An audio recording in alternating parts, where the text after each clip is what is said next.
And so the first thing I'd like to do then is to welcome you all to the Ghana Math Olympiad program. And I'm really excited to be here. I'm just stoked to have the opportunity to work with a fresh, bright group of students who want to learn more mathematics. And I hope this is a lot of fun for you. I'm going to try to make it as fun as possible. And we're going to learn some good math. We're going to learn a whole lot. Throughout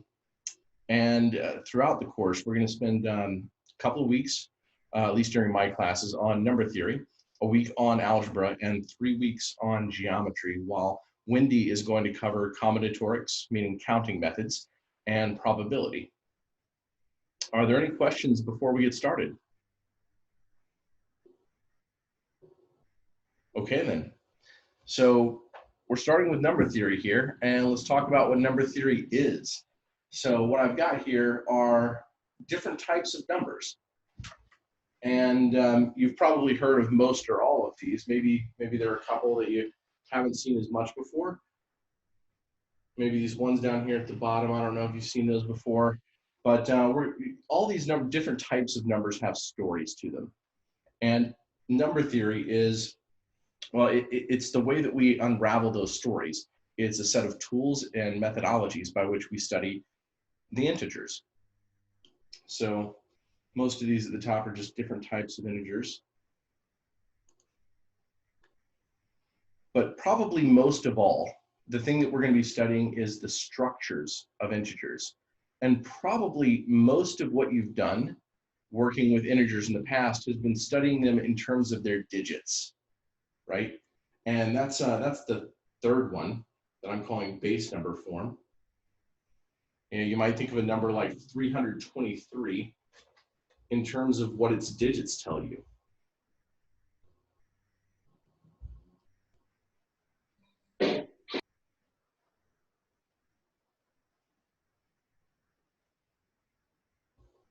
But there are all these other different ways to study integers. And the one that we're going to focus on first is prime factorization. Later, we're going to focus on remainder form. And if you've heard the phrase modular arithmetic yet, we're going to study plenty of that. Maybe week 2 that we study that. And then there are algebraic ways to express integers, where we have variables that represent integers rather than representing just any possible real number or other types of numbers that we might study. And that's something you'll notice throughout. And one thing that we're going to do is, as we get further into problem solving, I want you to focus on the structure of the number and how that helps us with our problem solving methodologies. Because a lot of times you might see a problem or something that you might want to investigate and go, well, how do I investigate this? And it may be that with problems that relate to divisibility, we most often use prime factorization. And then there are other times when we go, well, we have something that's not evenly divisible, there are remainders, then maybe we look at remainder form or modular arithmetic. But we'll see that. We'll gradually develop that intuition as we go.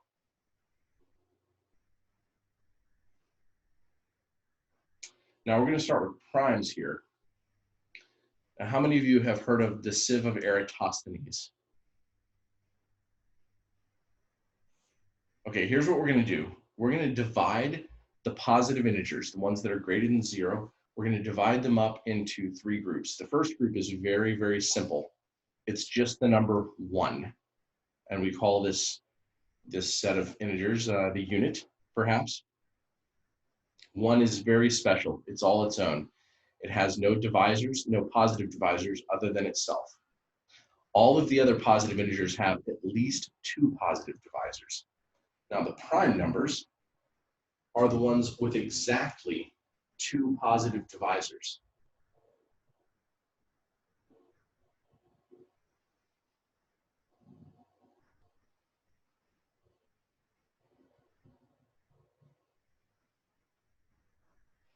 And I'm going to drop the word positive and just say divisor for now.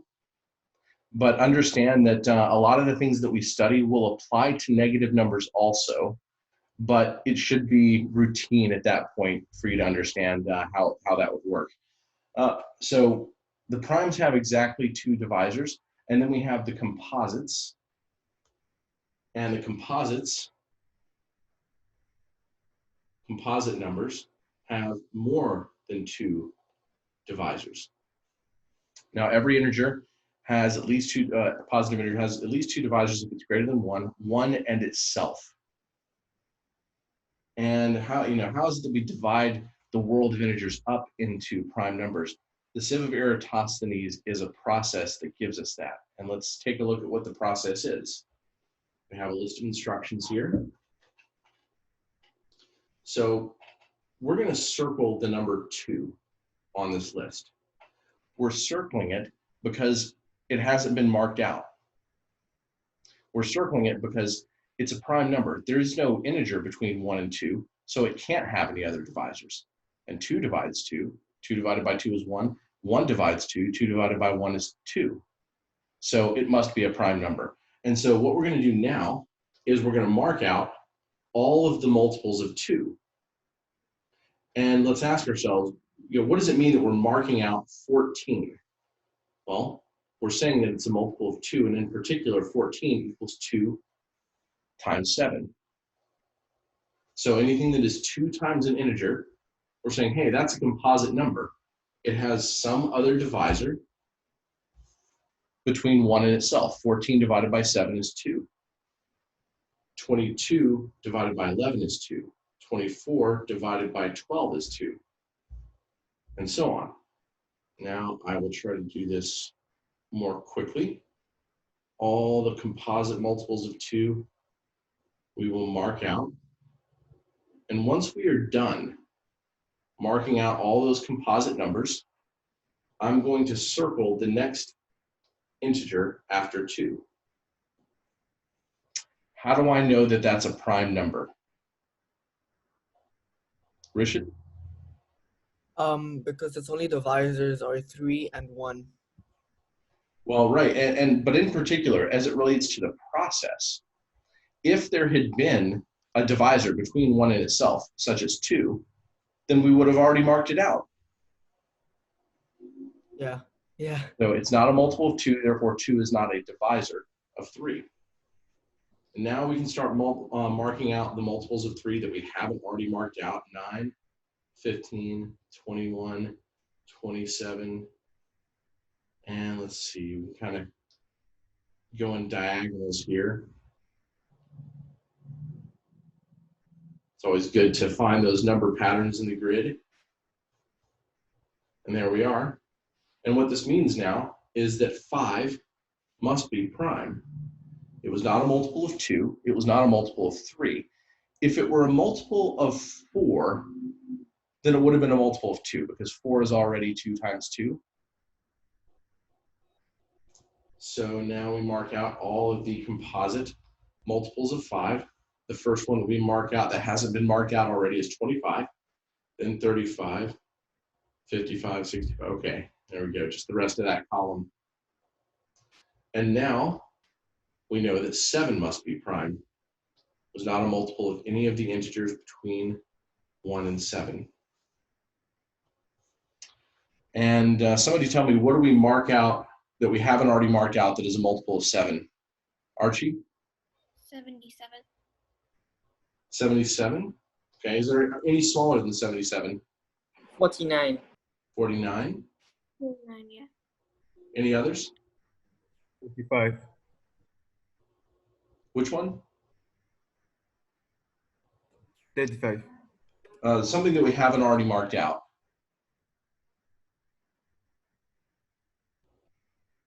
Is we've marked the rest out.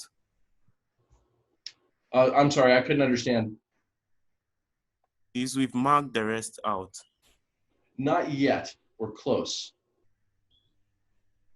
91. 91 is 7 times 13.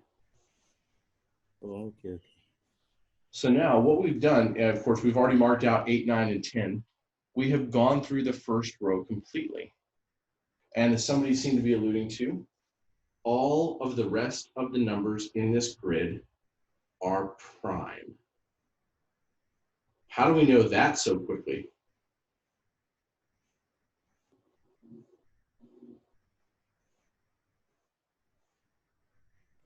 Because the numbers that we've gone through already in the first row, when not able to divide the rest of those numbers, which suggests that they are only factors that one in themselves.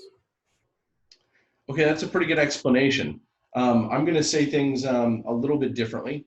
Now, if I had listed all of the integers, 10 per row up to 200, we wouldn't be able to do this. For instance, 169 is a multiple of 13, and we would not have marked that out. So what does the square grid have to do with anything?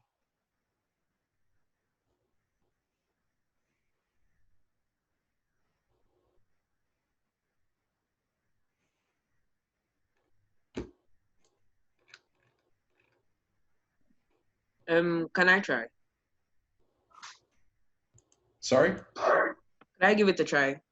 Sure. Because every single composite number from 1 to 100, every single composite number from 1 to 100 is divisible by 1 by all the prime numbers from 1 to 10. Okay, so every composite number you're saying has a prime that is 10 or less, and that's true. Can we prove that? Sir, Yes. please, can you quickly go back to the other slide? Sure. Okay, thank you. Okay, I got it. It's fine. Thank you, though. You're welcome. So now one thing I'm going to do is I'm going to point out that when we circled 2, that the smallest composite number that we marked out after that was 4. What was the first composite multiple of 3 that we marked out after we circled 3? 9. 9, right. 6 is the next smallest multiple of 3, but we'd already marked it out as a multiple of 2. What was the smallest composite multiple of 5 that we marked out after we circled 5? 15. Oh, 25. 25. 25. We'd already marked out 10, 15, and 20 as multiples of 2, 3, and 2. And what was the smallest multiple of 7 that we marked out after 49. 49. Square numbers, sorry. Yeah, and so what's the description? What are we marking out first? A Square number. The square squares. of the primes. Right. And so like the next prime number after the first row would be 11. And the first number that we would mark out would be 120. We'd have to go outside of the 10 by 10 square grid. Now, that's a good way to see it, but now I'm going to suggest a different method for proving this, which is to say, hey, let's do a proof by contradiction. Now, I'll go ahead and tell you this. We aren't always going to prove everything that we do during the next 6 weeks rigorously. But I would like to talk about methods sometimes that we can use to prove things to get you thinking along these lines and to have you experience what it is that these proof methods look like. Contradiction is where we assume the opposite of what we're trying to prove. Like we say, hey, maybe we have some number in this list, and I will call it n. So n is an integer from 2 to 100 inclusive, meaning including the highest and lowest value, 2 and 100. And let's say that it is composite.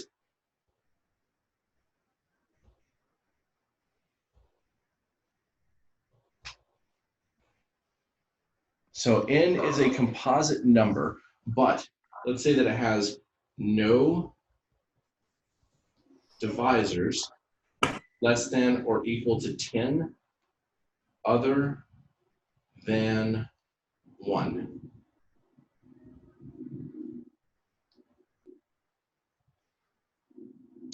Well, if it is composite, then we can pick two divisors between 1 and itself. Maybe I will call them C and D. Oops. I meant strictly between 1 and itself. And they don't have to be different. Like with 121, I could pick 11 and 11. But if this is composite, we can pick those divisors such that their product equals n. However, C is greater than 10 and D is greater than 10, right? Because it has no divisors less than or equal to 10, but the product CD is greater than 100, which contradicts the fact that n is less than or equal to 100, because n is equal to C times D. So I could have put that in different words, and if I were writing a proof, I would have written it a little bit nice, more nicely than this. But I wanted to fit it on the screen here. Are there any questions about this? Okay, so the sieve of Eratosthenes. Does anybody know what a sieve is? Is that a word that you use? Yeah, a sieve is like an item or an object used to separate two things. Good. Or move a substance. Good. When I was growing up, the first time I heard the word sieve was actually with the sieve of Eratosthenes, because I didn't have that tool where I was growing up. Okay, so let's take a look now. Let's work a few problems.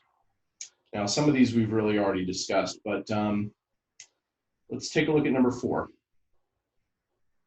No, we've kind of already discussed that. Let's take a look at number 5. Let's say we want to know whether or not 937 is prime. What would we do?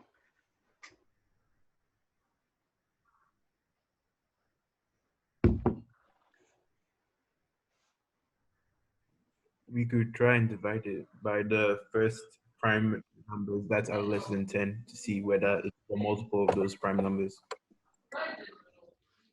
So less than 10? Would that have worked with 121?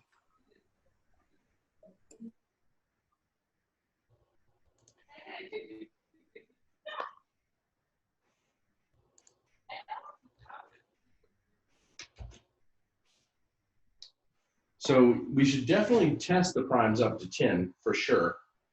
We would find that 2 does not divide 937. 3 does not divide 937. Nor 5. Nor 7. Do we stop there? No. No. We try 11 next.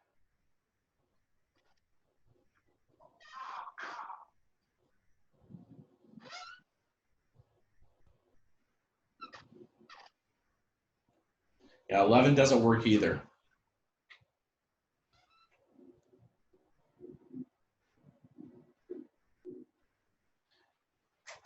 So how far do we need to go? Do we just have to try all the primes? I mean, I don't even know how many there are.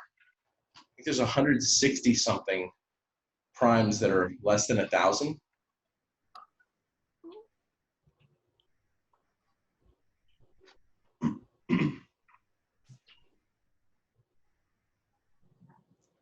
How far did we need to go to find out that 121 was composite?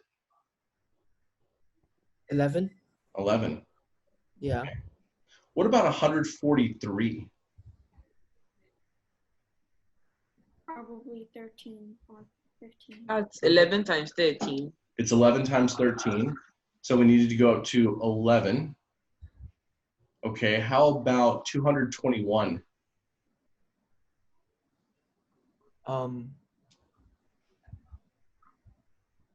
That's 11. That's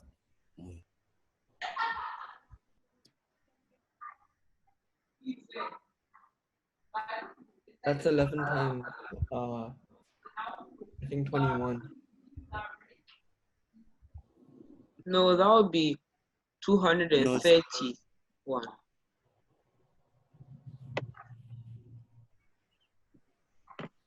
We have to go up to 13. And every now and then, you might be able to find a difference of squares that you can turn a number into in order to see how it factors. That's a nice method for numbers where you're not sure if they're prime or not. It may not always be quick, but sometimes you may be able to spot it. It's quick, and I like using that method a lot. So yeah, we'd have to go up to 13. So how high do we have to go? Well, what we learned about this square grid is that we need to go up to the primes in the first row. We need to cover all those primes, and if we cover all those primes, anything that we had not previously marked out was prime. So the question is, how big of a square grid do we need to reach 937 somewhere in that grid?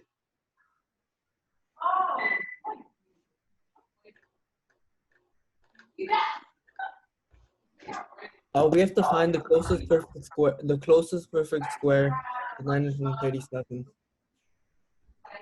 Okay, so yeah, 937. What's a perfect square near 937?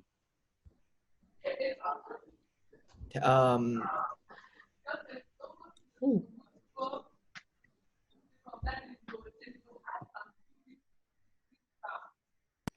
Just think round numbers. 1 squared, 31 squared. 31 squared. Squared and 40 squared. Yeah, 30 squared is a little too low. 31 30 squared 31 will give squared. you 930. Yeah, and 30 times 31 is 930, and then 31 squared is 961. Good. And if we do this, we're going to have somewhere on the bottom row, we're going to have 937. But what that means is that we only have to go through the top row with 2, 3, 4, 5. And whichever those numbers are prime up to 31. And really and truly, we don't even have to go up to 31 unless it's equal. The smallest composite multiple of 31 would actually be 31 squared, which is 961. That's the smallest composite that is not also a divisor of a smaller prime. So what we have to do to tell whether or not an integer is prime is test the primes up to the square root of that number. And that square root is between 30 and 31. It's right about 30.6, somewhere in that ballpark. It's between 30 and 31. And so we only have to test primes 30 and below. So 29, 23, 19, 17, 13, 11, 7, 5, 3, and 2.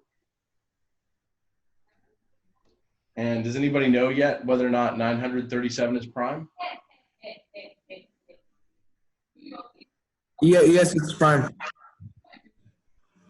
Is it? I'm pretty sure that it is. I'm trying 19, no, 17, no, 13, no, 11, yeah, it's prime. Good. And that's the process. And that's a whole lot better than performing the entire Sin of Eratosthenes to focus on one number. So now we've got better and better methods for deciding which numbers are prime. Take a look at problem 6. It's kind of a fun one.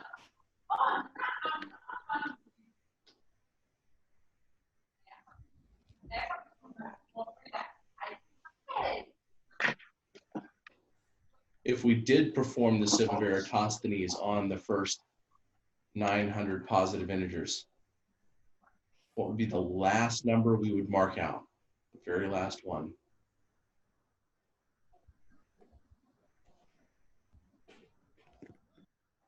Would it be 29 squared? The fact that 29 is the last possible prime. Okay, 20, good. 29 is the last possible prime.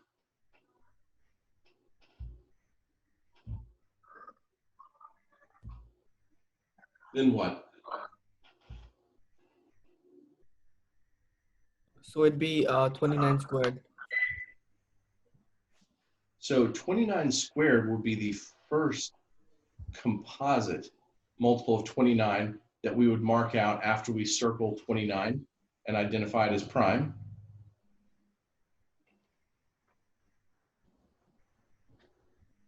But is it the last multiple of 29 that we mark out? Yeah, it is. 29 squared is 841. So would that be it? So there's a bigger one. We do mark out 29 times 29. In that case, we'd also mark out 29 times 30 because you can't go further than 30. Well, 29 times 30 should have already been marked out as a multiple of 2. Is 29 times 31 less than 900? Good question.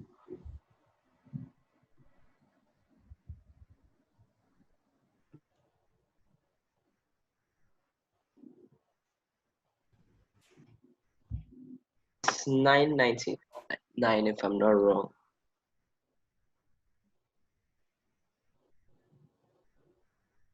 $899.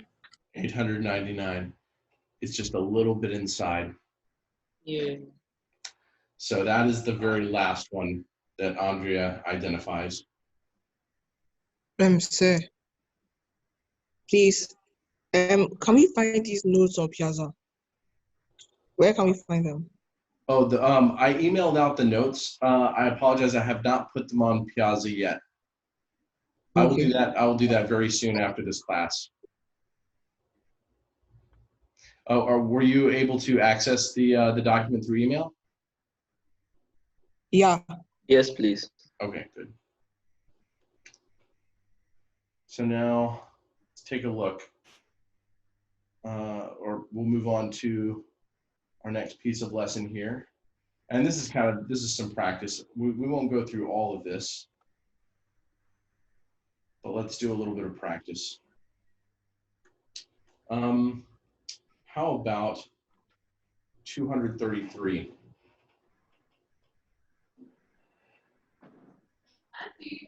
It's prime.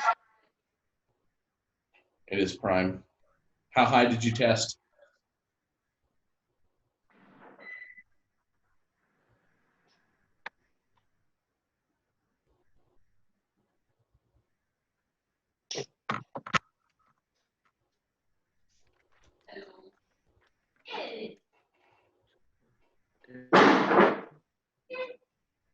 We only have to test any primes up to 15, so we don't have to go higher than 13 in our testing. So divided by 13, 11, 7, 5, 3, and 2.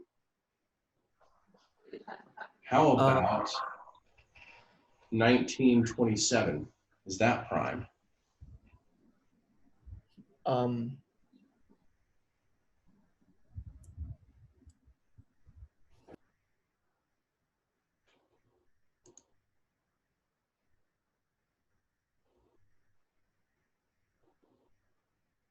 I think it's composite. Well, what would its divisors be?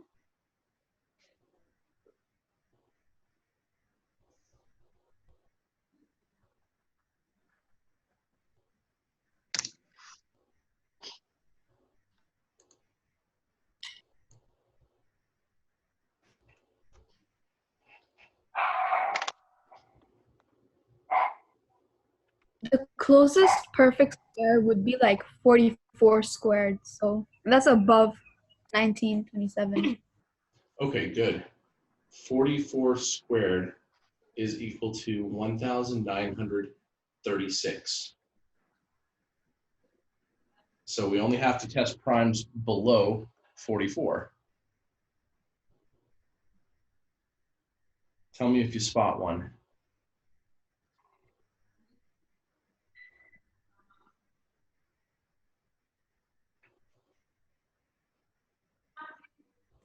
$43 is below 44.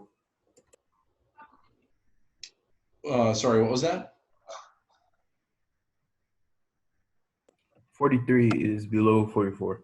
Yeah, We can go up to 43. I think I found one. I think 41 times 47. Good. That's right. 41 is the one that we have to go up to. 41 times 47 is 1927. I also want to point out, if you can find the squares nearby pretty quickly, you can always test to see, is that square minus 1927, is that a perfect square? And it is. What this means is that 1927 is equal to 1936 minus 9, and that's 44 squared minus 3 squared. And if you have learned difference of squares factorization, we can use that now. Tell me in chat, how many of you have not seen a difference of squares factorization? I'm asking this question because I'm thinking about what I'm going to cover when we do algebra on week 3.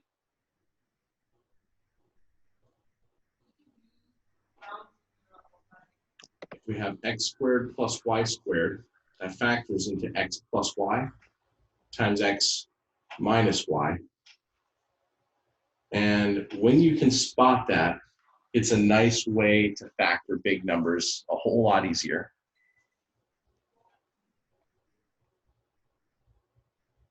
So actually, let's go off script, actually. Let's do some good quick arithmetic. Here's a question. So since we're squaring numbers to try to get in the ballpark of these big numbers to figure out if they're prime, what are the easiest numbers to square?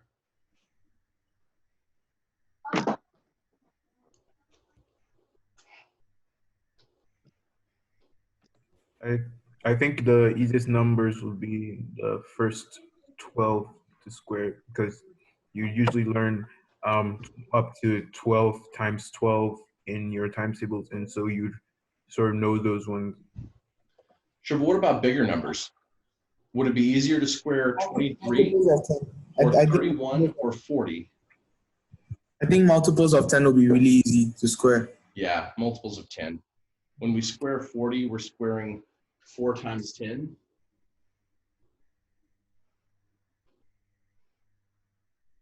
And then we can separate that out to 4 squared times 10 squared. And that's pretty quick. And 100 times 100. The more 10s we have, the easier it is. 100 times 100 is just 10,000. And we can do that pretty quickly. And now, having made this observation, we can start to use that to our advantage. And before we get too deep into that, I'm going to kind of assert a pattern so that we know it and we ask, how does this work? And we try to figure that out. So there are some other numbers other than multiples of 10. The multiples of 5 are also pretty easy to square. And the multiples of 5 that are not multiples of 10 are the ones we're going to focus on for a moment. And if you want, you can go along with me and verify. Let me know if I make any mistakes here.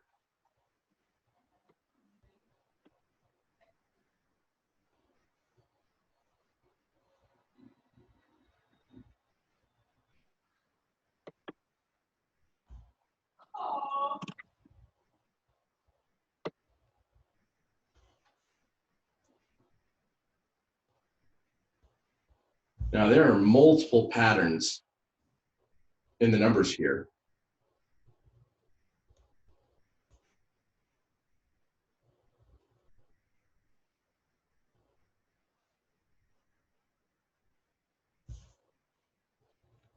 What kind of patterns do we see? They all end in 25. Okay, that should be our first easiest observation, is they all... From 5 squared to 15 squared, you add 200, and for the next you add 400, then 600, then 800. So you keep on adding a number that's plus 200 of what you last added. Okay, good. And I'm going to say this. When I study patterns and sequences and series, one of the first things I do, maybe the first, is I study how does this thing change as we go? How does it evolve? What does it look like one moment to the next? And here we see a very clear arithmetic series in the differences.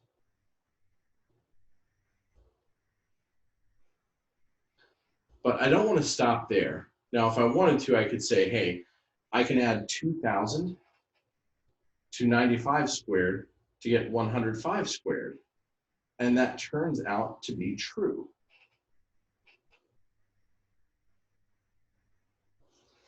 Yet, that doesn't necessarily help me all that much if what I want to do is square 205. Because now I'm going to have to add 2,200 and 2,400 and 2,600. And wait, where is it that I'm going to stop again? So what I'd like is something else, but I like this a lot. It is one of the good patterns that we should notice. Anybody else see another pattern?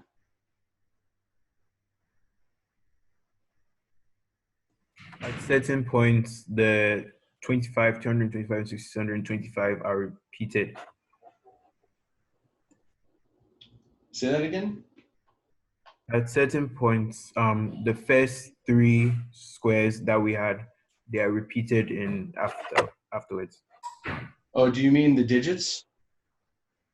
Yeah, like the 25, if you move to 45 squared, 25 can be found inside 15 squared. You can find it inside of the next one. Good, and that's not unrelated to what I'm thinking. It's not what I'm looking for, but it's part of it. If we look to the left of the 25, we get these other numbers. Let's look at these numbers as their own pattern, their own sequence. Those numbers increase by like 2, 4, 6, then 8. That's true. And really, we've kind of already said that right here. Yeah. Before we cut off the last two digits, they're increasing by multiples of 200. But there's something else that's special about this list. It may take time to notice this. Well, I think the values you have underlined in black are as a result of assuming we take 35 squared. The 3 in the 35 squared. When you multiply 3 by, let's say 3 plus 1, which is 4, you get 12, which is underlined in black. Very good. Each of these numbers is the product of two consecutive integers. And in fact, not just any two consecutive integers. And this right here, and we started with 75. And then we multiply, if we cut off the 5, we have 7. We multiply 7 times 8, and we get 56. And then we just stick a 25 on the end. And that works every time. If we wanted 205 squared, we would multiply 20 times 21, and what do we get?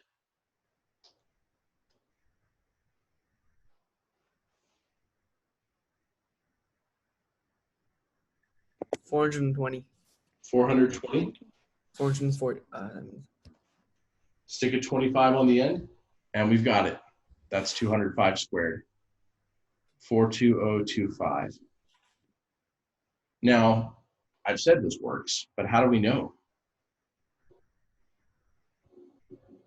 Pick some random examples.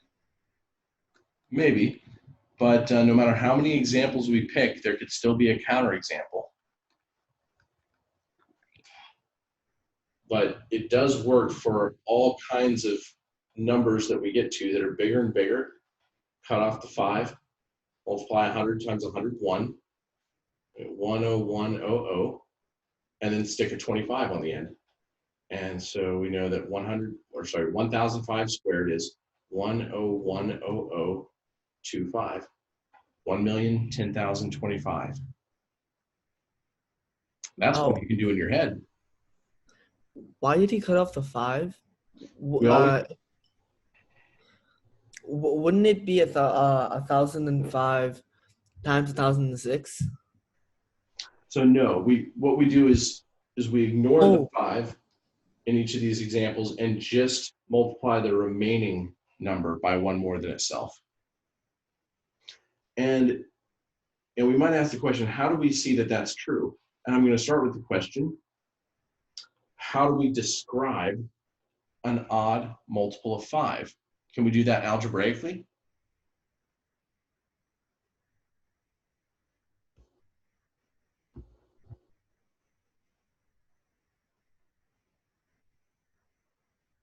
Yeah, I'm pretty sure. Any number where n is n over 5. Wait. N over 5 equals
So these numbers make up an arithmetic sequence, and the common difference is 10.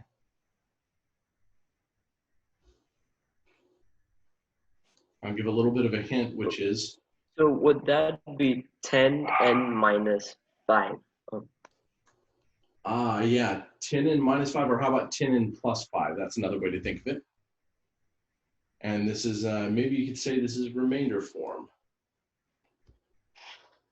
We have 0 times 10 plus 5, 1 times 10 plus 5, 2 times 10 plus 5. So all of these can be expressed in the form 10n plus 5 for some integer n. What do we get when we square that?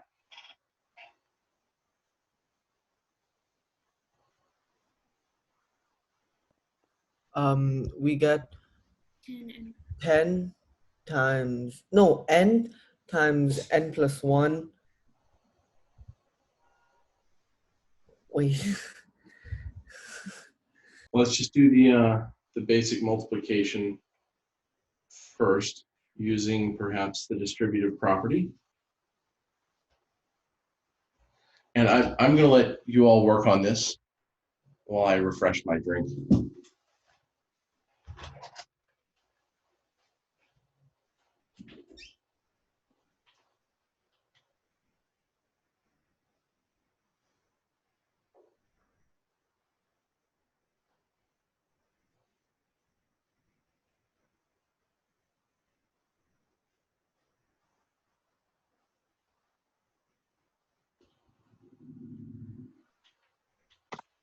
Yeah, I also got it. It's a quadratic sequence.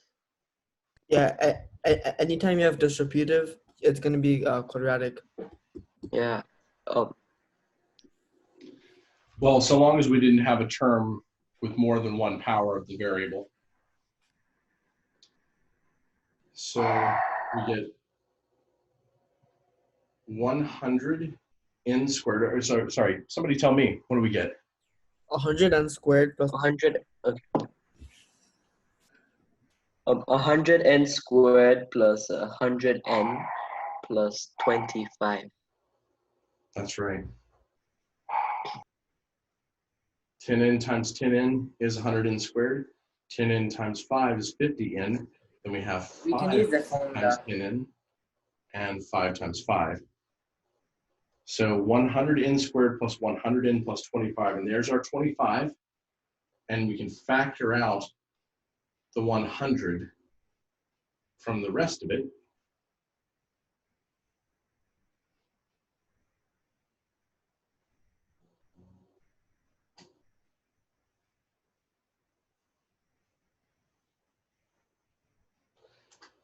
And now we can see for certain why this works. Cut off the 5. N is what remains. Multiply that by the integer above it, and stick that 25 on the end. And we can get to squaring some pretty large numbers pretty quickly. And I just want to note, you know, this is something right here that you can learn to do very quickly, if not in your head.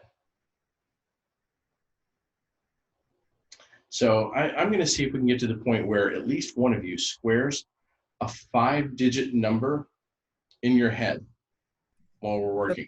Can I ask, can you please go back to the slide above this one? Sure.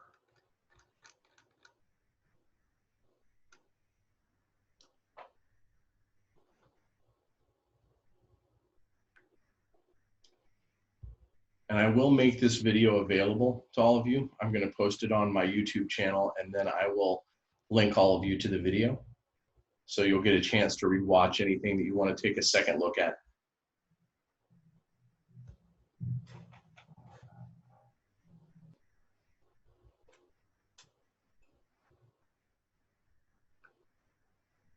Okay, so now, you know, can we do better than this? You know, it's a nice method, but it depends on numbers ending in a 5.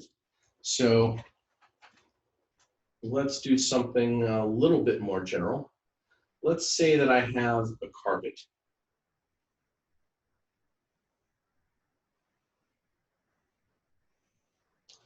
A very, very big carpet. It is 1,002 centimeters by 1,003 centimeters. And I want to know the area.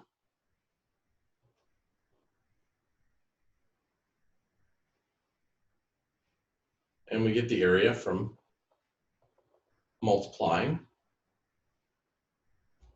2 dimensions, the measurements of the 2 dimensions. So 1,003 times 1,002. But I decide, hey, I'm going to make use of the fact that it's easier to multiply by 1,000. And I'm going to chop this carpet up into 4 pieces. I'm not really going to chop it up. I'm just going to draw some lines. We want to keep the carpet nice and intact. But what can we do now?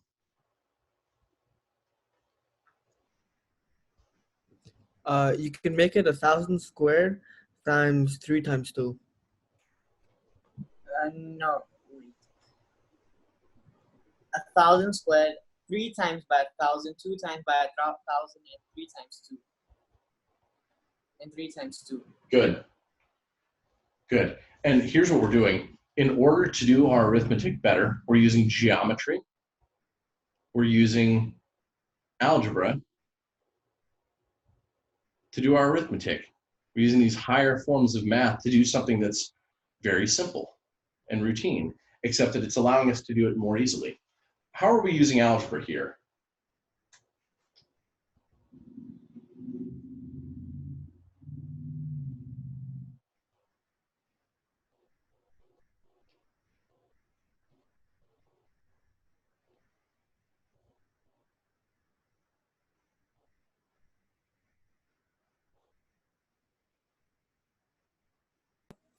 I'm already using it because once you multiply them, you get sort of a quadratic equation, which is a form of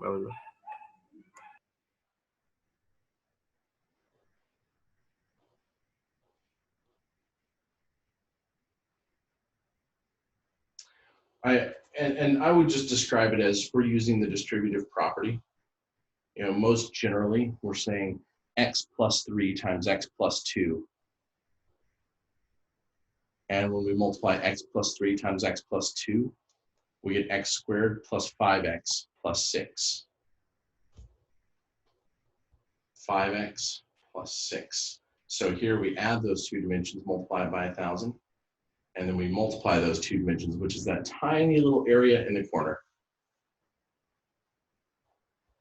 So somebody tell me, do this as quickly as you can, what is 1,005 times 1,002?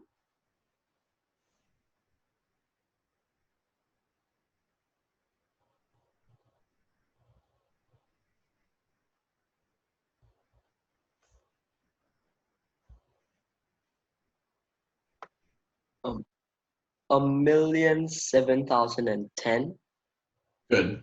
1,007,010. We add the 5 and the 2, multiply it by 1,000, and then we multiply the 5 and the 2 to get 10.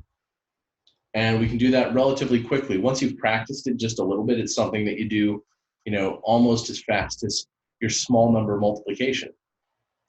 Let's do a couple more examples. Somebody tell me, somebody who hasn't answered one yet, what is 1,007 times 1,008?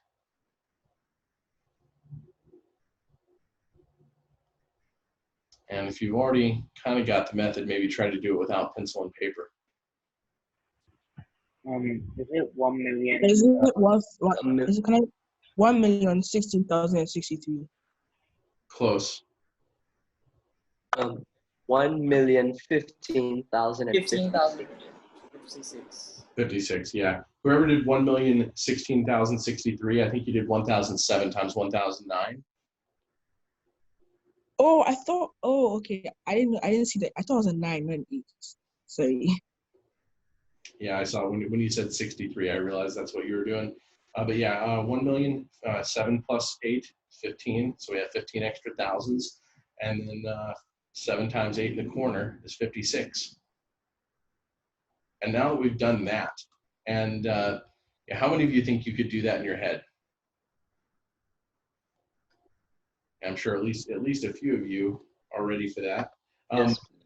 But now I want to point out, if I ask you, what is 10,075 squared? You can do that in your head.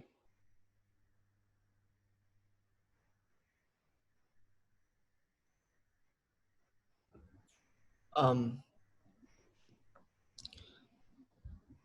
10 million. It's not 10 million. Don't worry about the digit places just yet. Just try to say what the digits are and then group them together. Is it like 100 million and then 150,000? Not quite right again. You're making the same mistake there, which is you're trying to group the digits in order to say how many millions and how many thousands. Just spit out the string of digits. Okay. 1 0 0 1 5 0 0 0 Right. 5 6 5 5 6 2 5. You have an extra 0 in there somewhere. Can I try? Sure, absolutely. So wouldn't it be 1 0 1 5 0 5 6 2 5? That's correct. Yeah. We just take this number right here, we cut off the 5, we have 1,007. Then we multiply it by the number above it, 1,008, and then we stick a 25 on the end. We can go back and organize the digits into groups so that we have 101,505,625. So let's do one more. The challenge here, see if you can do this, see if you can put down your pencil, don't use any paper. See if you can square 10,035. I think I can do this. All right. 1 0 0 7 0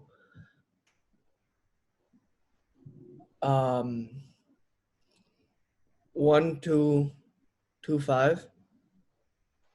Can anybody validate? Does this look right? Yeah. Yes, please. Okay, we Yes, have it's multiple correct. validations. So that must mean that multiple of you squared a 5-digit number in your head, if not very quickly. So nicely done. Okay, well, this is just kind of a fun aside for today's lesson, since we were talking about how it is we can square numbers quickly to get to something like, 1927. There are a lot of times when we're doing math and we have to estimate things and get pretty close in order to know, in the ballpark of where we're working with numbers. And so it's good to have a few methods tucked away and to know how to make use of our algebra and geometry to help us better use numbers. So yeah, number 3 will intersect with a lot of topics. Okay. Let's see what's next on our agenda. And of course, we're skipping over a lot of problems, and I encourage you, go back and work some of these exercises and make sure that you understand them as well as possible. I'll point out that in this document that I've sent you, not for every problem, but nearly every problem, there's a written out explanation with the computation. So you can always check your work against my work to make sure that you've done things correctly and that you understand the definitions correctly, because that's part of learning math is sometimes it'll take you just a little bit of time to become accustomed to the words, the verbiage that we use. So now we're going to ask a funny question here. We're going to talk, you can ignore, we're talking about Legendre's theorem, but you can ignore that terminology for the moment. We're talking about this question. Find the greatest power of 2 that divides 20 factorial. And is there anybody here who hasn't seen factorials before? So should I explain what a factorial is? Yeah. Okay, so here's what a factorial is. And Wendy will do some of this with all of you because she's going to cover topics where she uses factorials a lot. But a factorial, if I were to say 3 factorial, that is a shorthand notation for the product 3 times 2 times 1, which is 6. So if I say 4 factorial, can somebody tell me what that is? 4 times 3. 4 times 3 times 2 times. Which is equal to? 24. 24. And as we go larger and larger, one thing that we might notice is each factorial can be related relatively easily to the one before it. And so we can always piggyback off of previous computations. So let's do just a couple more. 5 factorial. 120. 5 times 24, which is 120, and then 6 factorial. 720. 720. Good. Okay, and so what we're doing now, I'll go ahead and say 20 factorial is very big. It is ginormous. I don't want to compute that. I don't even know if I've ever computed 20 factorial. If I needed it for something, hopefully I was canceling out a whole lot of it before I did any multiplication. Many digits, even 10 factorial. 10 factorial, we start to get pretty big. It's, no,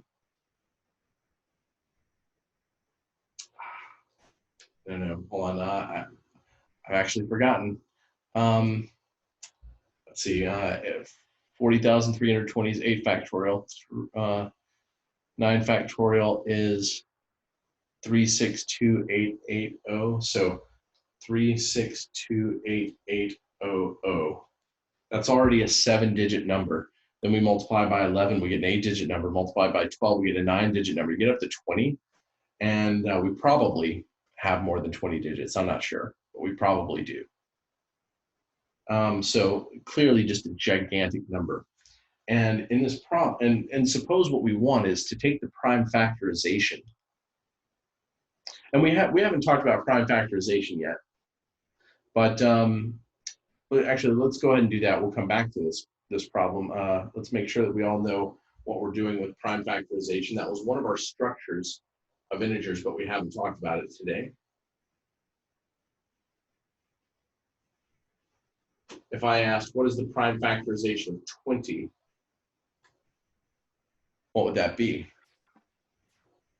2 times 2 times 5. 2 times 2 times 5, good.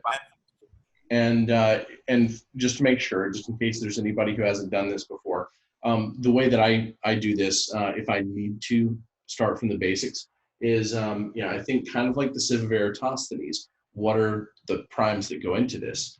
And I might build a factor tree and draw out any primes in any of those numbers until all that's left at the roots of the tree are just prime numbers. And then we can say, okay, 2 times 2 times 5, or we can group the 2's and write it like that. And so somebody tell me, what is the prime factorization of 840? That one's got several primes.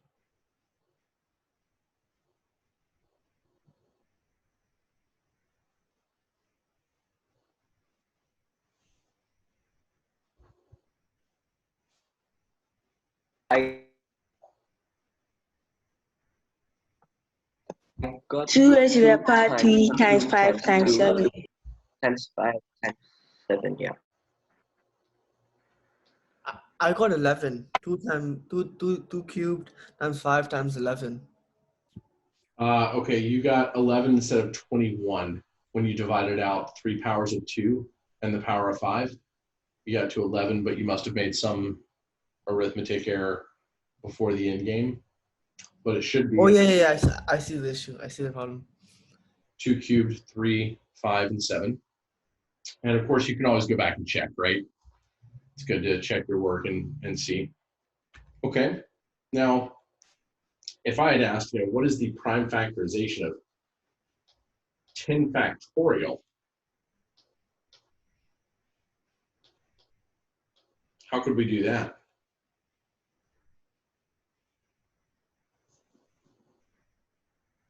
Yeah, Rishit. Well, first we'd add all of the prime numbers that are there, and then of the composite numbers, we find the prime factorization of those. Okay, so we can take this 10 and break it into 5 and 2. 2 times 5, and then 9, 3 times 3, 8, 2 times 2 times 2.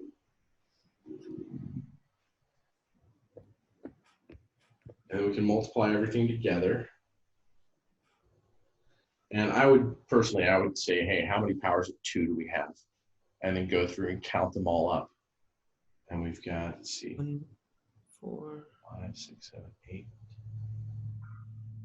Check me to make sure that I'm right.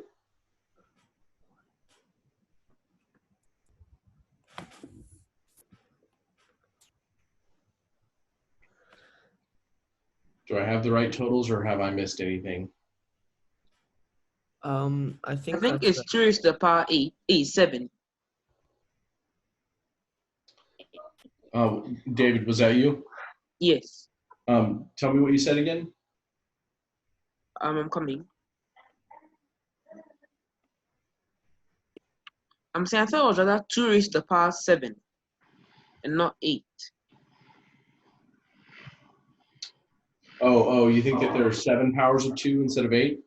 Okay, Yeah. so let's count carefully. We've got 1 power in 10. We've got 3 more in 8, so we're up to 4. Then we've got a 5th one here. 2 more with 4, so that's 6, 7. And then 1 more right here with 2, 8.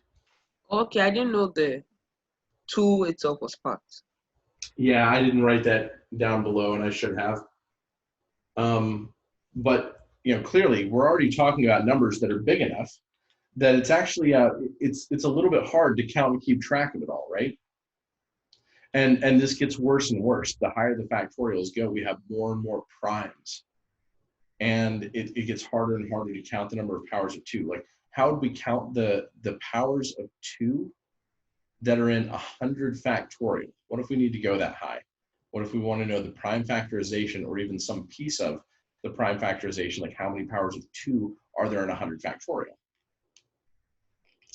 So what we're going to do is we're going to develop a method for that counting process. And 10 was big enough, right? That was sort of borderline to where we had to be careful with our counting. So, pardon?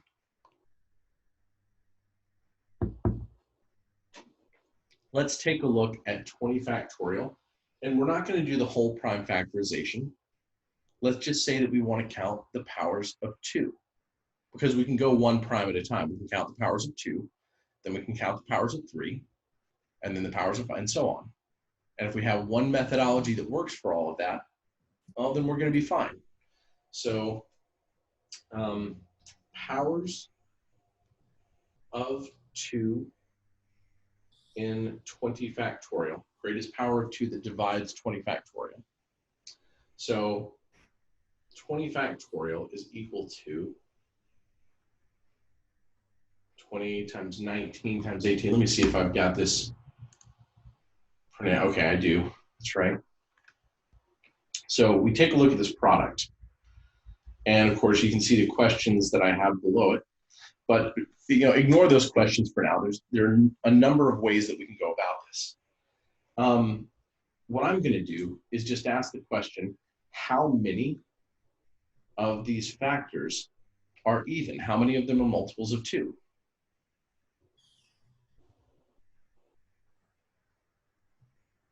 Ten. 10. Yeah, 10 of them, half of them. Okay, and so what I could do now is I could factor out those 10 powers of 2. So I'll divide a power of 2 out of 20, still multiply it by 19. I'll divide a power of 2 out of 18, still multiply it by 17. I'll divide a power of 2 out of 16, still multiply by 15, and so on and so on and so on.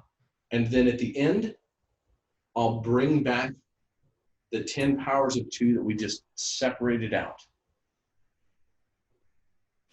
Now, we don't even have to pay attention to all these numbers, do we? We don't have to pay attention from the very beginning to any of the odd numbers, because they are not going to have powers of 2, and that's all we're trying to count. And then when we divide the remaining numbers by 2, what do we have? We have, I think, after the first wave, I think we have 2 remaining even numbers.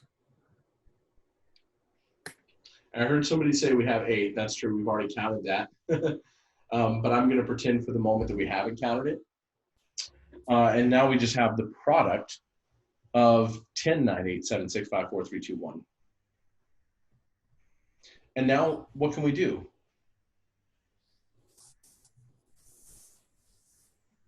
You could cancel out the 2s again. Yeah, we can divide by 2 again, all these numbers. We can, I'll say it's, Anahita, what did you say? I was saying that can't we do the same thing again for the remaining even numbers? Absolutely.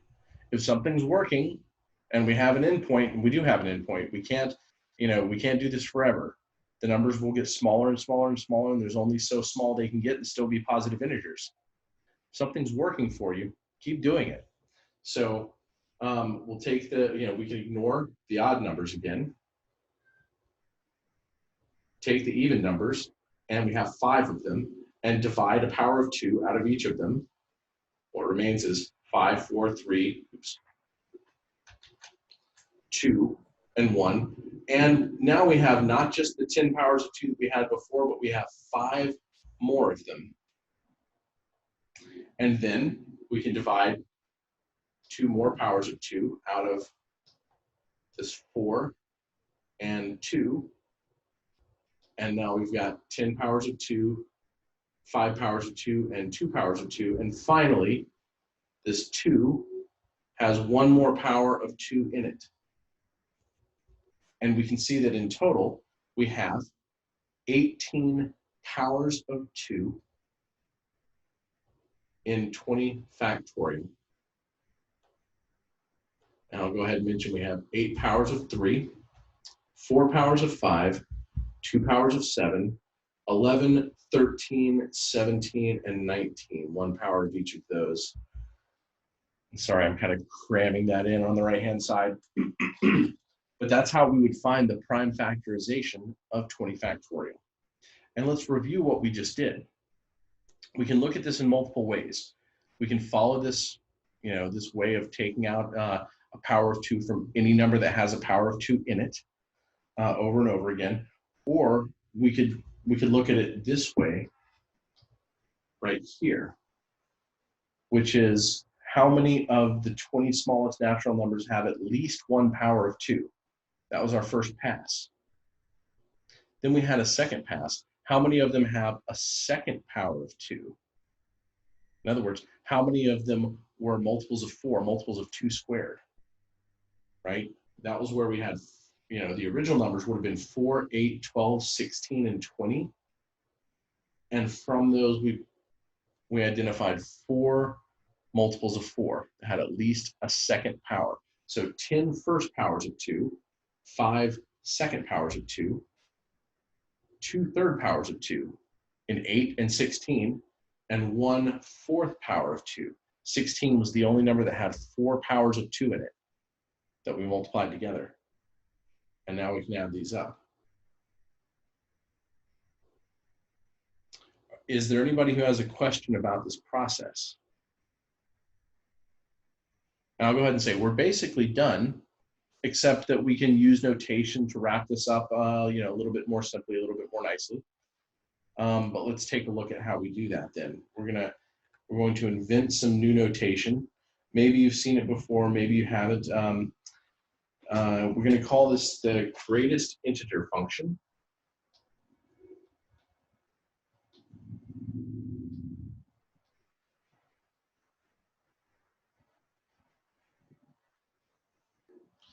And it is also known as the floor function. If I said the greatest integer less than or equal to pi, well, that's 3. If it's not an integer, we round down. Greatest integer less than or equal to 2.5 is 2. What's the greatest integer less than or equal to negative 3.14? -3. It's not -3, be careful. -4. It's -4, right? It's not quite the same intuitive rounding process once we go to the negative numbers. The definition of what we're doing is we are taking the greatest integer less than or equal to the number that we put into the function, the real number that we put into the function. So we're going to use that notation. And I'm going to point out that in this process, during our passes, factoring out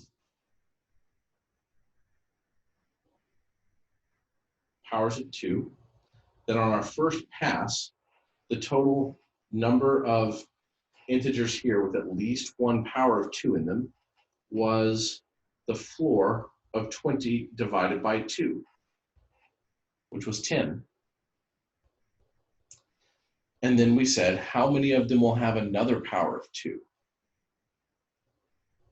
And that was 20 divided by 4, or 2 squared, rounded down.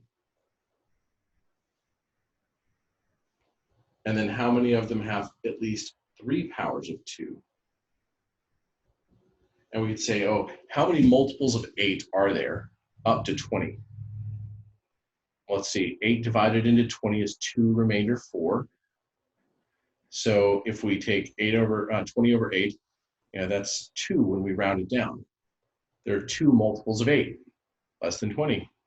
Okay, makes sense. And then there was 1 multiple of 16, less than or equal to 20. And here's the thing, I'm just going to say, go on and on and on forever. Why go on and on and on forever?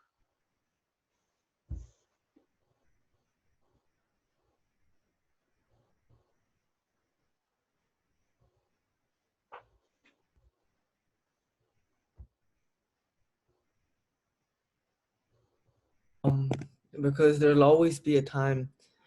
No, wait. No, I'm never mind. Never mind. Basically, the reason we can say go on and on forever is because at some point, all of the numbers will be 0. Right? There are no numbers from 1 to 20 with at least 5 powers of 2. We divide 20 by 2 to the 5th. We get a number smaller than 1. It's still positive, but it's smaller than 1. So when we round it down, it's just 0. So basically what we get here is 10 plus 5 plus 2 plus 1 plus 0 plus 0 plus 0. We wound up only needing 4 terms here in this series.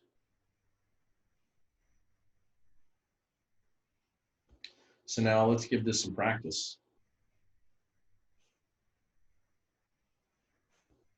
How many powers of 2 are there going to be in 50 factorial?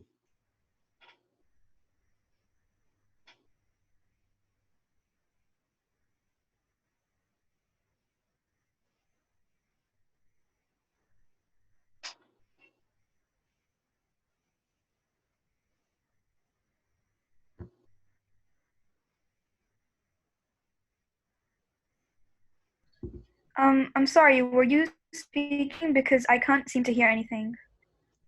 Can you hear me now? No, I can't hear you. I think I should leave and rejoin. Just a second.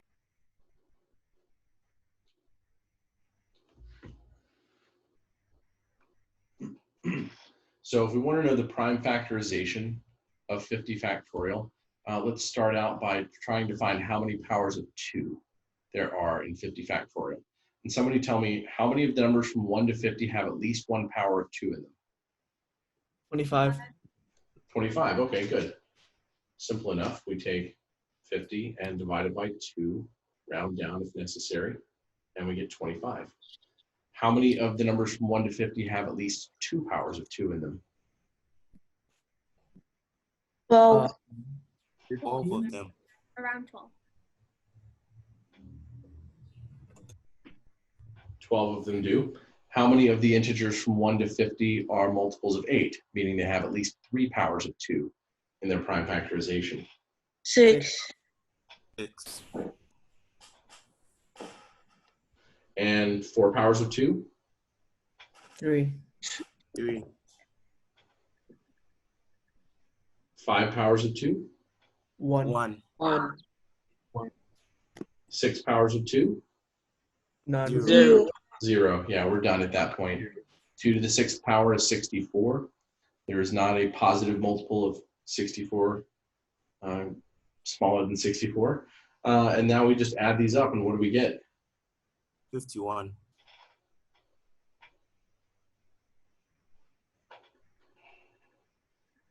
Somebody said 51, I think, but it's smaller than that. We're always going to 49.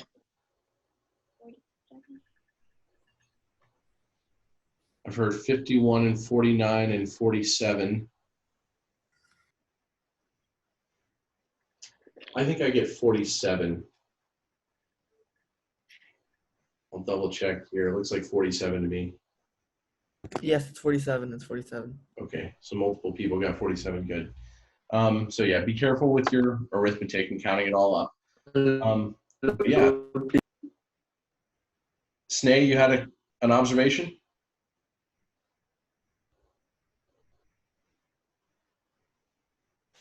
I can't hear you anymore, but so here's what I'm looking at right now is, okay, we could use this method where we use the floor function and add those together. And I'll show you what that looks like in general, is that each time we have a prime like 2, we want to know how many powers of 2 are in 50. So what we're doing is, we've got a number n equals 50 and p equals 2. And Legendre's theorem says that that's going to be this total. And that's what we just did.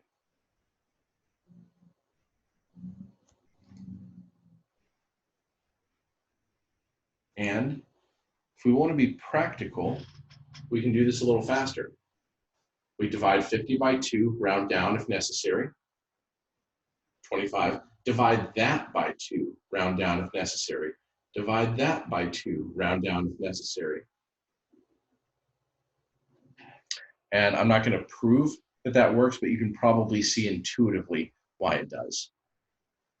You know, if you just ask yourself, you know, how many multiples of 4 are there from 1 to 50, multiples of 8, multiples of 16, that's one way to think of it. And we get half as many each time, but we're always going to round down because you would need that whole next power of 2. Like you'd have to go all the way to 64 to get, you know, 6 powers of 2. So if we round down, not up.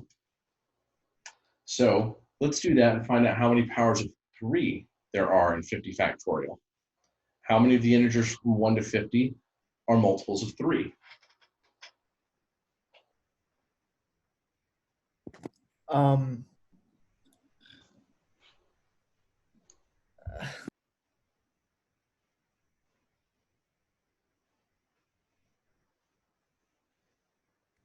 Was the question how many numbers within 50 are multiples of 3? Right, because we're multiplying 1, 2, 3, 4, 5 all the way up to 50, and we want to know the prime factorization of that product, 50 factorial. So we counted up the powers of 2 that go into 50 factorial. Now we want to count up the powers of 3 that go into 50 factorial. So 15. We note that how many of the integers from 1 to 50 are multiples of 3, have at least one 3 in their prime factorization? 16. 15. Good. How many of them have an additional power of 3? 5. 5. Good. 50 divided by 9 is 5, round down. How many of them have a third power of 3? 1. 1. 1. Just 1, 27. And then none of them have 0. Yeah. And of course, you could say 16 divided by 3 is 5 when we round down. 5 divided by 3 round down is 1. 1 divided by 3 round down is 0. And now we can add those together, and we get 22 powers of 3. And we can do the same thing with 5s. 50 divided by 5 is 10. 10 divided by 5 is 2. 2 divided by 5 round down is nothing. 7 is 7, yeah. And on and on and on. We can do this for each prime up to 50, and thereby get the total prime factorization of 50 factorial.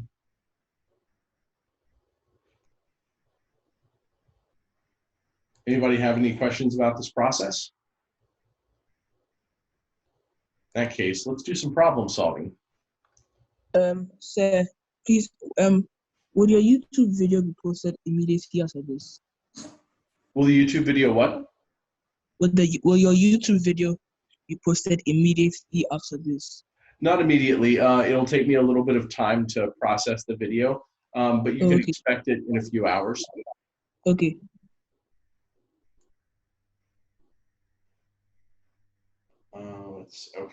Let's do a little bit of problem solving. So, terminating zeros. Does anyone, does everyone understand this terminology? If I said, how many terminating zeros are there in 210,000? How many would there be? No, please. Yeah. I'm not familiar with it. 4, right? 4. There would be 4. 4 of them. And what I'm really asking is, how many powers of 10 divide this number? You know, if you write it out, you can just count the terminating zeros, the 4 of them that the number ends in. And each one of those represents a multiple of 10, a power of 10 that divides 210,000. So now we say, you know, how many terminating zeros are there in 400 factorial? And let's say that we want to answer a question like that.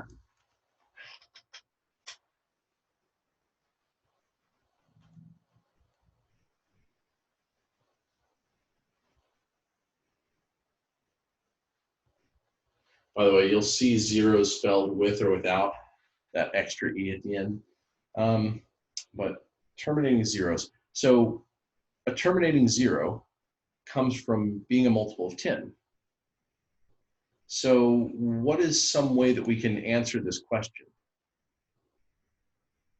We could find how many 5s and 10s there are.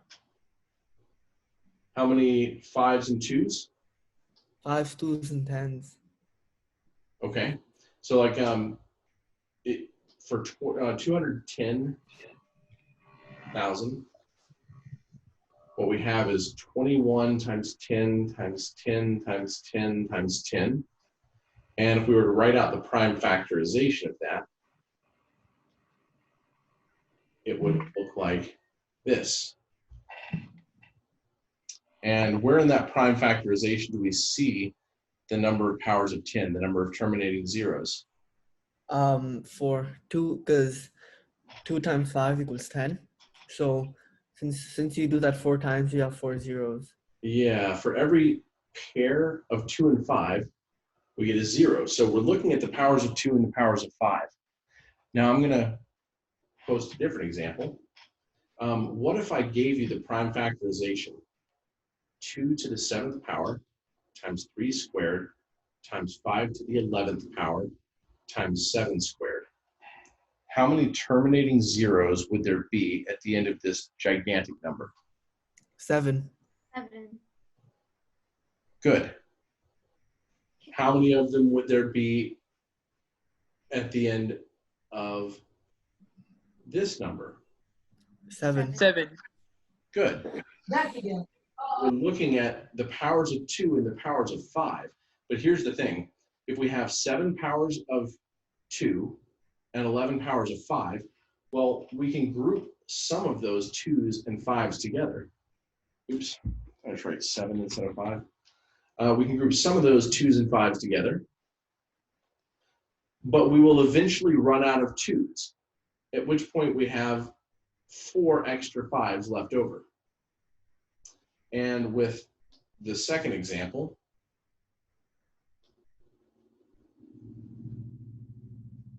it's almost the same thing, except instead of having extra 5s left over, we have extra 2s left over. So what we're asking is, what is the smallest exponent between the exponent of 2 and 5 in the prime factorization? So, okay, we're looking for the minimum of those 2 exponents. Well, if we're taking a look at the prime factorization of 400 factorial, that means that we only need to know the power of 2 and the power of 5. We don't need to know how many powers of 3 or powers of 7, so good. That we don't need to know the whole prime factorization. So what else is true that helps us solve this problem a little bit more quickly?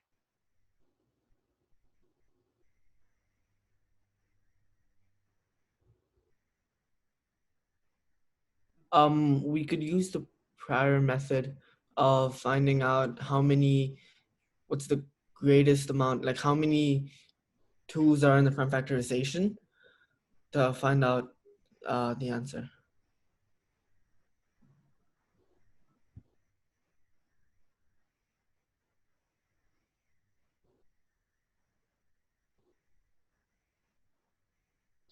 So the number of powers of 2, according to Legendre's theorem,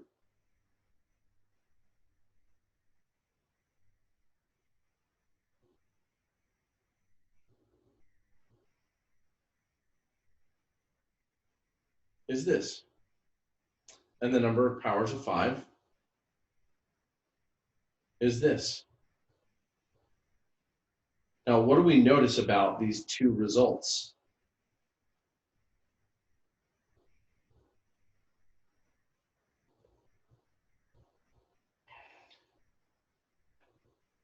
And what is our answer going to be in terms of these 2 numbers? It's going to be the smaller number of both of, it's going to be the smaller number. It's going to be the smaller of these 2 numbers. That's going to be our answer to the question. because when we start pairing up 2s and 5s to make powers of 10, in order to get those terminating zeros, we're going to run out of 5s first. There are far fewer powers of 5 than there are powers of 2, right? If we go term by term, this number is smaller than this number. 400 over 5 squared rounded down is smaller than 400 over 2 squared rounded down. Yeah, we're dividing by a bigger number each time. So the bottom number is the only one that we need to compute. Oh, that's great. We don't have to find the whole prime factorization. Really, we just need to count the powers of 5 in 400 factorial. So somebody do that for me.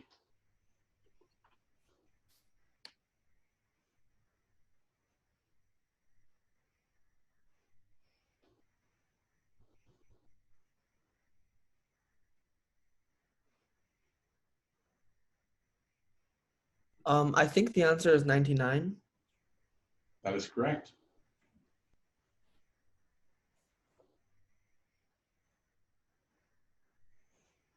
Good.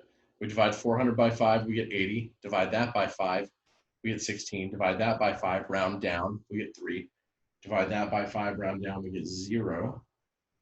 And yes, we wind up with 99 terminating zeros. Okay. So let's do something slightly different. Take a look at problem number 3.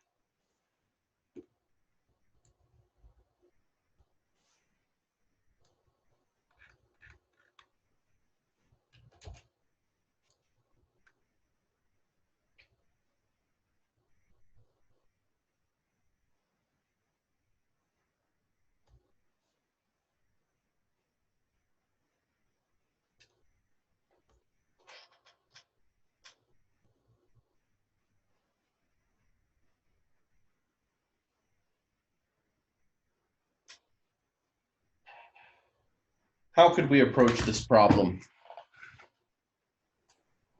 Mr. Crawford, I think you could find using the Legendre theorem, you can find the powers of 2 and powers of 5 in 418 factorial.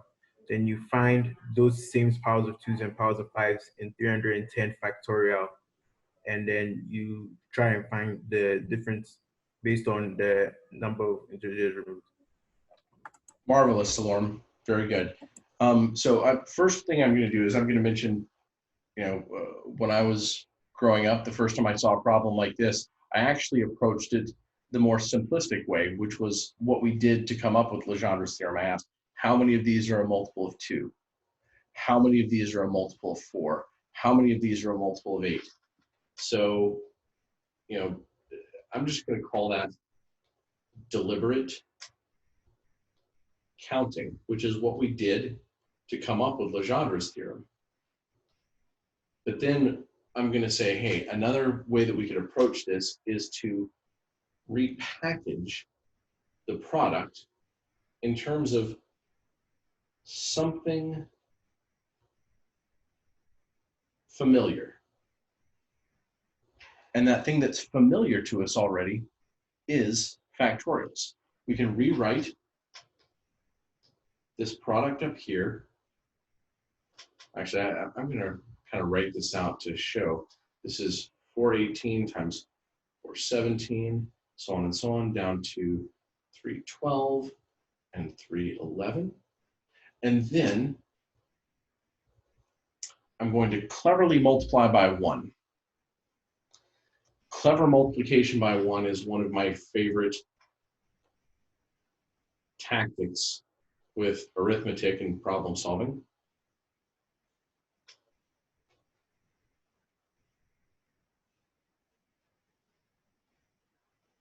We can see that all that extra stuff, it just cancels out, right?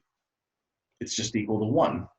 We're multiplying everything into the numerator and the denominator that's the same. But what we've really done here, is we've allowed ourselves to write the numerator as a factorial and then to write the denominator as a factorial. The numerator is 418 factorial, and the denominator is 310 factorial. Now, we want to count the powers of 2 and the powers of 5 in the numerator and denominator. And again, we're going to have way more powers of 2 than 5. Yeah, if that's not intuitive, just think through, how many multiples of 2 are there versus how many multiples of 5 in this consecutive list of integers and so on, just as we did before. So we really just need to count the multiples of 5. So we can count the powers of 5 in the numerator, and then count the powers of 5 in the denominator, and then ask when we divide, how many of them are there left? And that's going to give us our answer. So how many powers of 5 in the prime factorization of 418 factorial?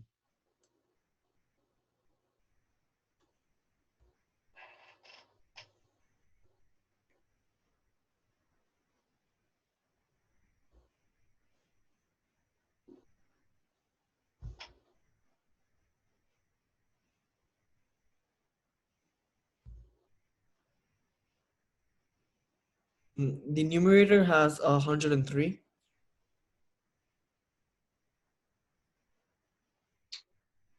I think I'm getting 102. Because you have to add 1 at the end. So, oh, it's a 5. My bad. Okay, so anybody else can validate 102?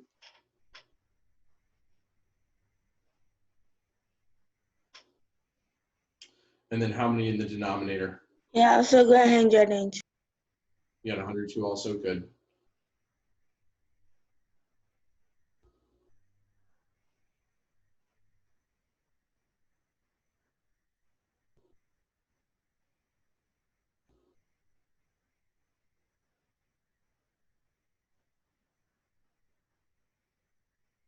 I got 76.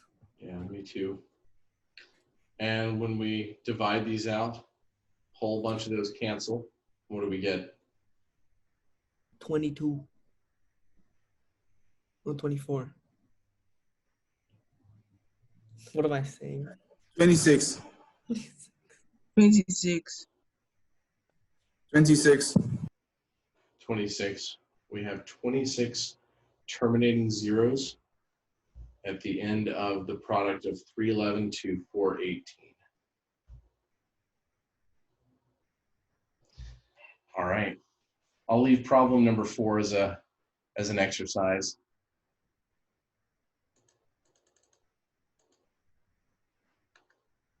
Okay, we've got about 15 minutes left. I don't know if we can cover this. Crawford, Yes.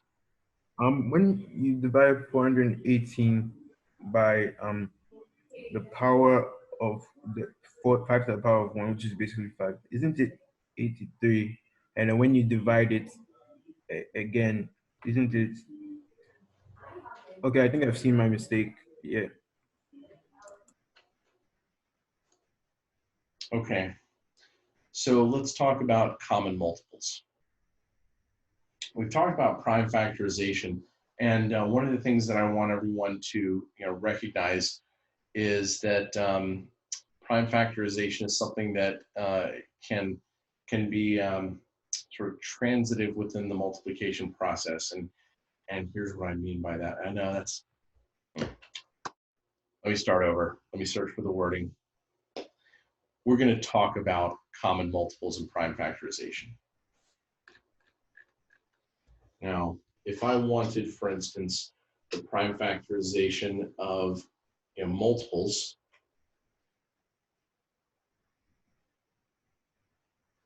of 28, I'll take a look. 28 equals 2 squared times 1 power of 7. And then multiples of 28 are, well, 28 itself, of course. 56, 84, 112. And what if I asked, what are the prime factorizations of these? What is it that they all have in common? They all have in common 2 to the power 2 times 7. Right. Yeah, all of them have at least 2 powers of 2 and at least 1 power of 7. Basically, they have the minimum, their minimum prime factorization includes everything that is included in 28. So what if I asked, what is the least common multiple of, let me pick a couple up here, 80 and 112?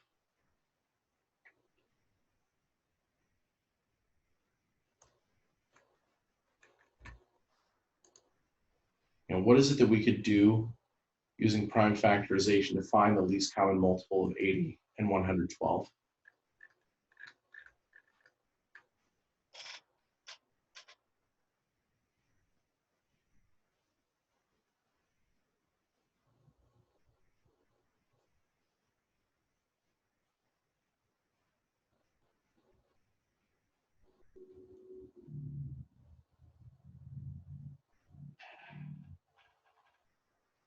What do we know about every multiple of 80?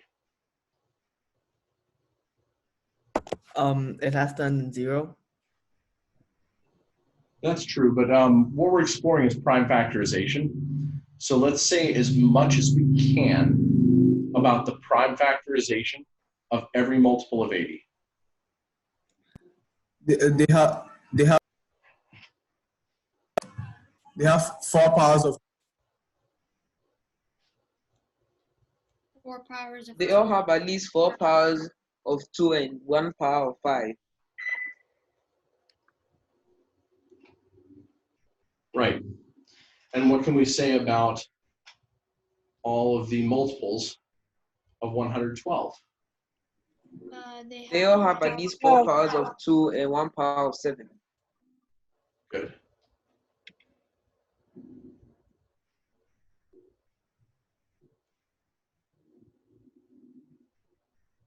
So if an integer is a multiple of 80 and it is also a multiple of 112, what can we say about it? That it has 4 powers of 2.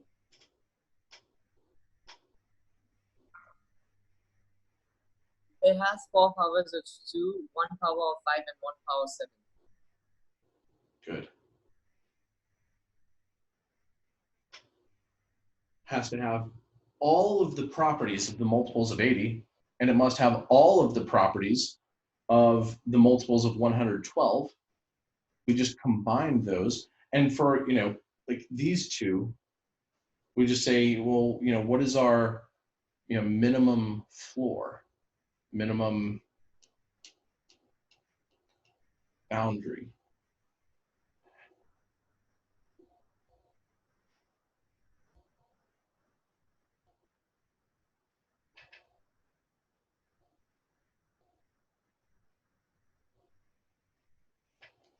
And so now we are talking about multiples of what number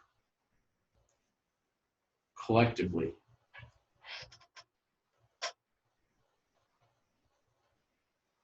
I think 560. That's right. So what we have just learned is that every common multiple of 80 and 112 is a multiple of 560. And now we just ask the question, is 560 a multiple of both? Well, yes, it is. So it is the least common multiple. So the least common multiple can be found by a process of taking the prime factorization of the integers and then taking the greatest power we can see from each of those prime factorizations. Let's do D.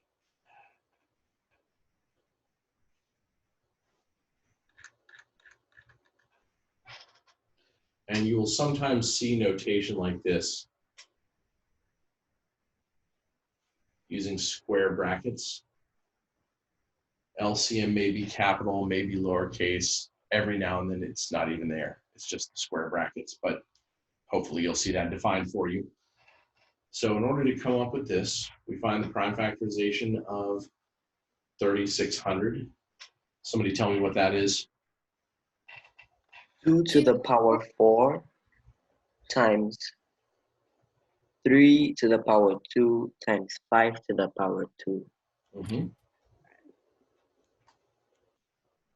And 1500? 2 to the power 2 times 5 times 5 to the power 3. We've also got a 3 in there. Oh, how many powers of 5? 3. 3, thank you. Good. So how do we construct the least common multiple?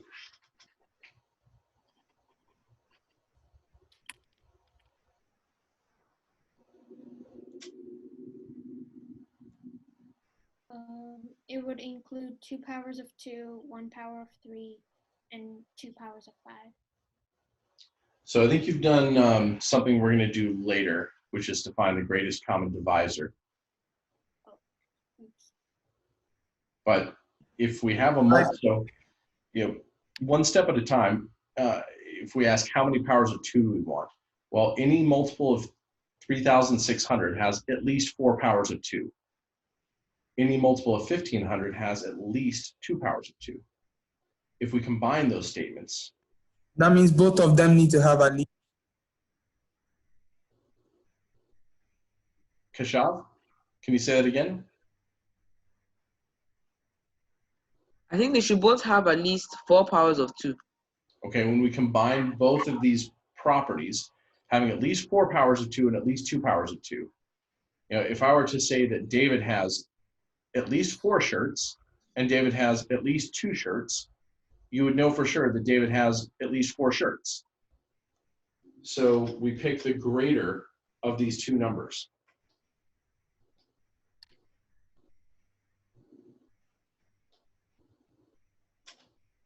The greater of these two numbers comparing each factorization from each prime. And now if we want, we can multiply these together. What do we get?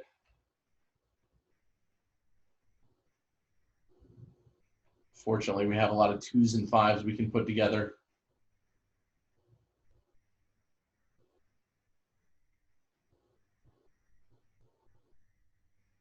$18,000.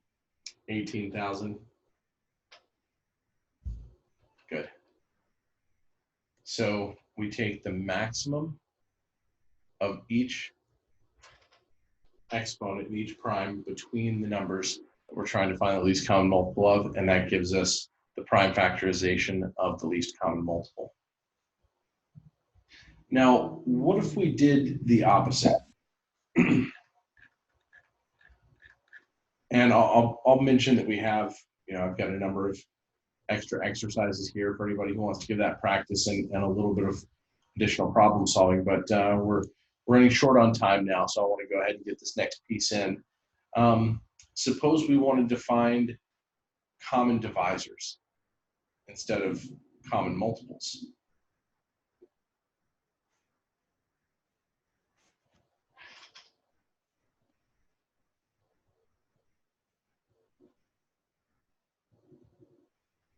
And I'll use those same two numbers we were just looking at, since we already have the prime factorizations computed.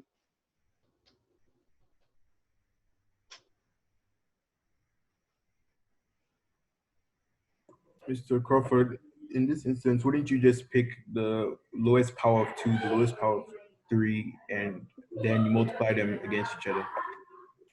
Why would we do that? To find the greatest common divisor. Sure, but why does that give us the greatest common divisor?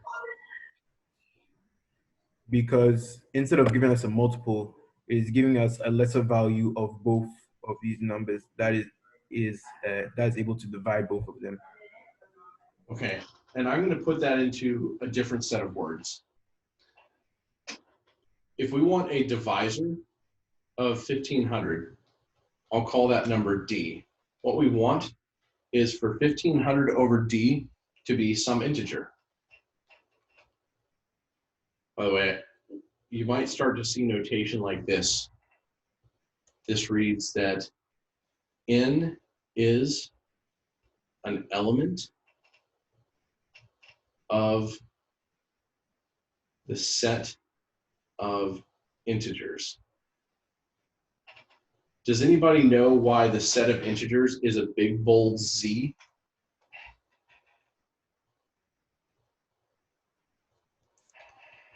It's because the German word for integer is Zahlen. And the mathematician Gauss, who is given credit for being the father of number theory, was German.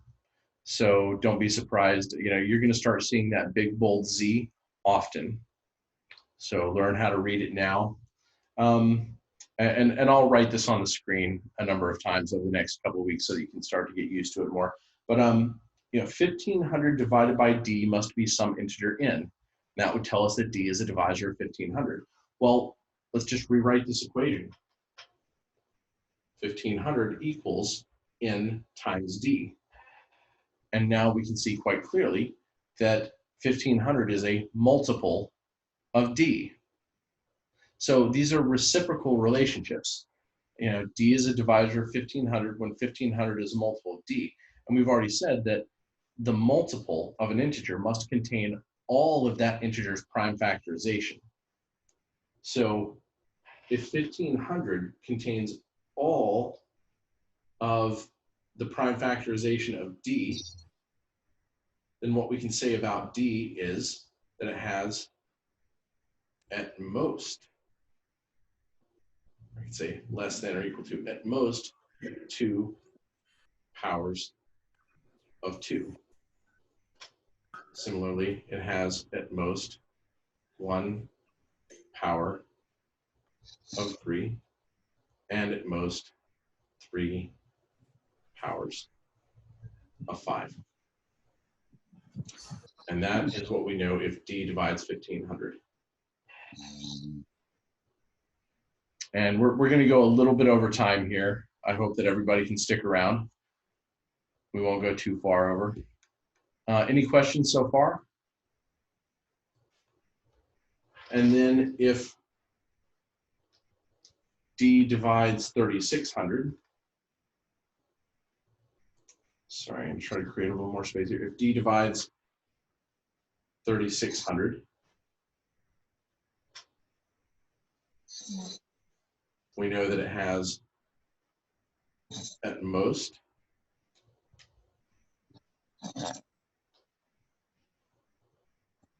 4 powers of 2, at most 2 powers of 3,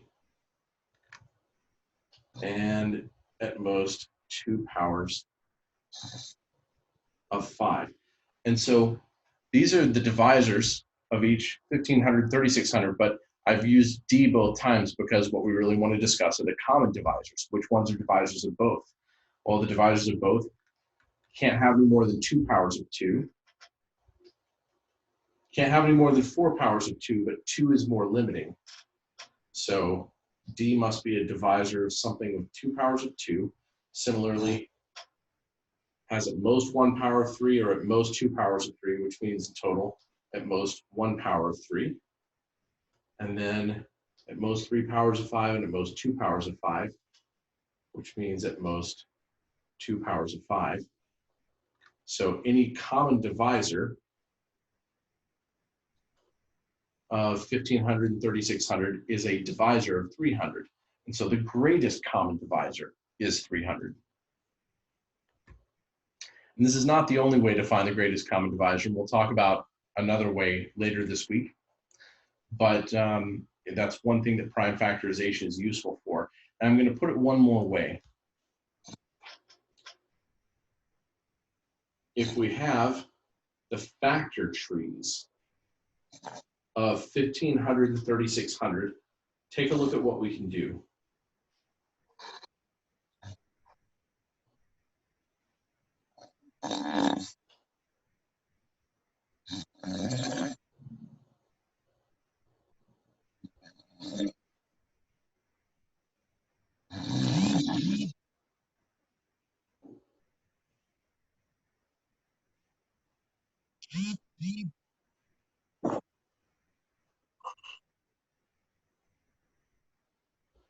And we can draw our factor tree in all kinds of different ways. But here we have the GCD is the intersection of these two, whereas the union, if we wanted to look at the union of these, we would take not only the primes in the intersection, that's where we take the smallest exponent common to both prime factorizations, but also add in everything else at the ends of the branches, the leaves of the trees, that are not in the intersection. And now we can see, if we want, that, let me see if I can find this written out. Okay, if we look at these right here, we have the prime factorizations on the top of, let's say, 600 and 720. And we find the GCD by taking the smaller of the two exponents. And we wind up with 120. And we can take the LCM by taking the larger exponent from each prime and constructing the LCM out of those. And here's something cool that we see once we're done. We can see that 600 times 720 equals the product of their GCD and their LCM. Why do we know that?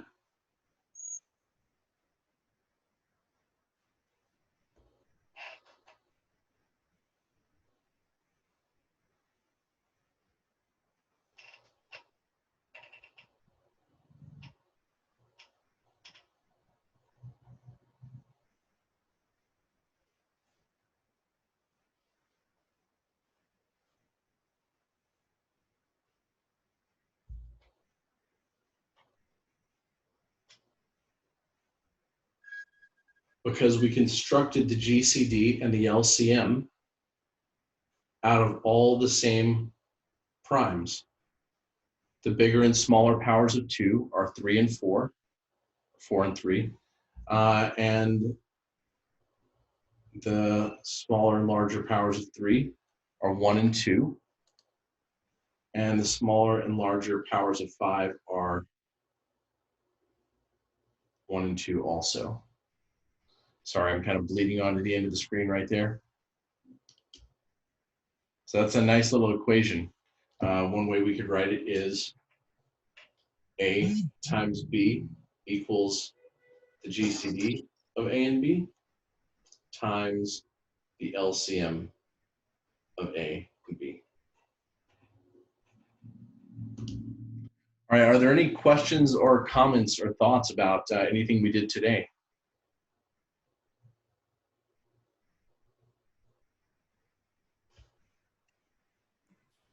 Now, we went through a fair bit of this document,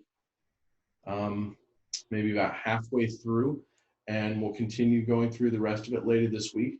Or maybe we'll go through some of it. I don't know if we'll do some of it. Actually, we're almost done. Here's what I'm going to point out about this document. I've left you guys a whole bunch of practice problems. See, those practice problems are about to come up. I'm actually going to skip the last couple of topics, except to point out that they are fun topics, things like perfect, abundant, and deficient numbers, and I'll let you learn those on your own. But then there are a ton of practice problems in this document. Special numbers, those are like perfect, abundant, deficient numbers. You can see I've got 32 problems in here, and then I've got solutions to a lot of these problems. And then, and if you don't see a solution, check with each other or check on the message board. And then you can see some of these are, I used to use these in team games with students in a classroom. And so you'll see these point totals up here. You could ignore that, except it kind of gives you maybe a rough idea of the increasing level of difficulty of the problems. So you could think easy, medium, harder, and hardest problems. And again, I don't know if I have a solution to every one of these, but I certainly have a solution to a lot of them. And that's what you're usually going to see in my packet handouts, is that you can look back and read through to get a good idea. But I will post this document on the Mises board later. Any questions or thoughts about anything we're doing? All right, well, that's class 1. Thank you for joining me, and I will see you all in a couple of days. Thank you. Sir Crawford, you said that you'll upload it today and then give us the link for your channel? Yes, I should be able to upload this video probably in a couple of hours. I'm going to have lunch and then work on getting the video together. Okay. Thank you, Mr. Crawford. Enjoy the rest of your day. Thanks, you too. Okay, thank you. Okay, bye. Thank you. Bye. Thank you. Bye. Bye, everybody.